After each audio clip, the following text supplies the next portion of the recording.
Shalom, shalom from Israel. It's 10 years now since what is called the Arab Spring started, and all around the world, historians, politicians, just ordinary people like myself are viewing with awe this amazing phenomenon, try to figure out what exactly happened. Where are we standing now? And what were the changes vis-a-vis the Arab world to what it used to be 10 years ago? Without going into all the information about where did it start, what was the dynamic behind that, I would like to view that from a more specific perspective, and of course the Israeli one.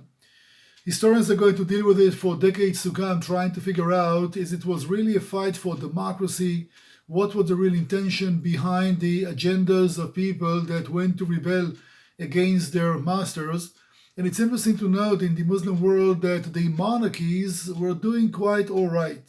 Morocco, Saudi Arabia, Jordan, people would be very hesitant to go against a king, which is believed to be a choice from Allah himself.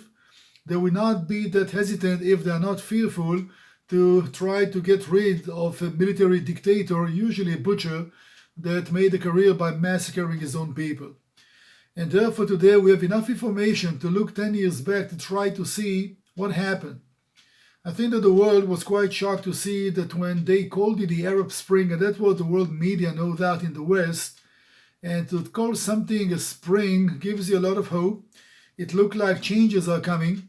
It looked like the Arab peoples are finally understanding that democracy is the best way for them, and they're going to fight to accomplish that. I think that the West was totally ignorant about what was going on, and now we see the outcomes of it. It was a shock to see that when the Egyptians had free elections, and free by any criteria that the West knows, 75% of the vote basically went to the Muslim radical groups. It went to the Muslim Brotherhood, it went to the Salafists, and that was quite a shock because the world thought that when people have the right to vote, they will vote for what we call democracy, not fully understanding the nature of the people here in the Middle East. And therefore, the shock was that we thought that democracy is good for everybody, and those people who are crushed by oppressive regimes will do whatever they can to accomplish that. It's not the agenda, never was.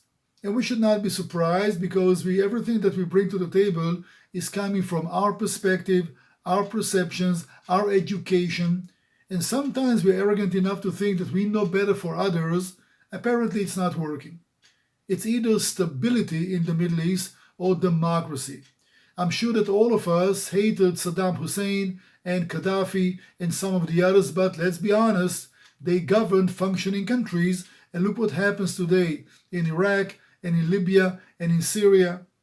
And therefore, it looks like democracy and stability could not coexist when it comes to the Arab countries and the Arab regimes in the Middle East. And once again, who says that we know better than they do? Different people prefer to have a different way of government. But 10 years ago, the West viewed everything in a very optimistic way. Here are a few things that happened and changed over the years, and this is something that is typifying the Israeli way of thinking. Number one, Iran. The best thing that happened to Iran was what we call the Arab Spring. True, they were not behind it, but once Arab countries were in total chaos and the governments were losing their control, the first country to step in and to increase chaos, to fight against those governments or maybe get control over them, were the Iranians. And therefore the Arab Spring served Iran better than any other country in the region, and so far they are the big winner. So we see Iran involved deeply in Yemen, deeply in Iraq, in Syria, in Lebanon. In fact, these countries don't really have a functioning government. Everything is being decided for them in Tehran. So the Arab Spring maybe brought some philosophies to the table, but effectively it was this integration of some of the Sunni Arab countries, and that situation was fully exploited by the Iranians. So now we see Iranian proxies very active in governments, very active on the ground in Syria, in Lebanon, in Iraq, in Yemen, and other places. The other thing that happened, which is very important to note, is that the political fault line in the region totally changed. If I had asked you until about 10 years ago, who are the main enemies in the Middle East? your answer will be, and correctly so, it's Israel on one side and all the Arab Muslim countries as a monolith on the other side. That's no longer the case. You see what happens recently. Israel made peace with Arab countries. There are some discussions about Saudi Arabia and some others. All of that is relatively new and quite shocking in a positive way. I don't think that when Iran planned its taking over of the region, they did not imagine that one of the outcomes will be that some of the Arab countries, instead of joining Iran against Israel, are going to join Israel against Iran. Because the Arab countries understand the ultimate motivation of Iran is to spread the Shiite revolution and to dominate the whole area. It's a religious issue. And they're not strong enough to survive without Israel. So now at least we have some clarity in what happens in the area that nobody can hide anymore. Many people thought that Israel is the problem of the Middle East. We're not the problem, we are the solution. We are the only country in the area that's strong enough to stop Iran, and the Arab Sunni countries understand that they need us for their own safety. So when you view back at the Middle East and you think about the big changes of the last 10 years, two things are evident. Number one, the growing power of Iran for now, and a whole change in politics in the area. Add to that the decision that was made by President Obama and followed by President Trump that the US is not going to be as deeply invested with boots on the ground in the Middle East. That was indeed a game changer. No vacuum. If the US is pulling out from a certain place, somebody else will step in. So now we see Russia's influence in the region is growing, dominating Syria, dominating Lebanon. We see suddenly that the Turks have more the nerve, so to speak, to invade into Syria and occupy parts of Syria because it serves their politics.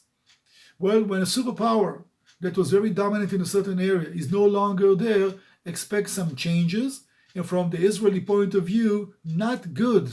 So these changes are not going to serve Israel, although we maintain decent relations with Russia. There are no official or obvious conflict between the two countries. But we would like the US to be more involved, if not boots on the ground. We hate to think about American troops protecting Israeli interests, but the US can be very influential without having boots on the ground. It's only a matter of policy, a matter of determination. So, from my selfish perspective, when we view the last 10 years, we thought it's going to bring change to the area. It brought much more chaos. But the thing that is positive out of it is that Israel is no longer by itself in the Middle East, and we find allies in the region. It will change the Middle East forever. And that would be a slap on the face of Iran as well that was positive, that the Muslim agenda will be much stronger than the political one. And if they will lead the struggle against Israel, and they will be the main enemy, that will draw the Arab countries on their side. It doesn't happen. And this is only the first 10 years of the Arab Spring. Well, let's call it for what it was. Maybe the freezing Muslim winter and not the Arab Spring.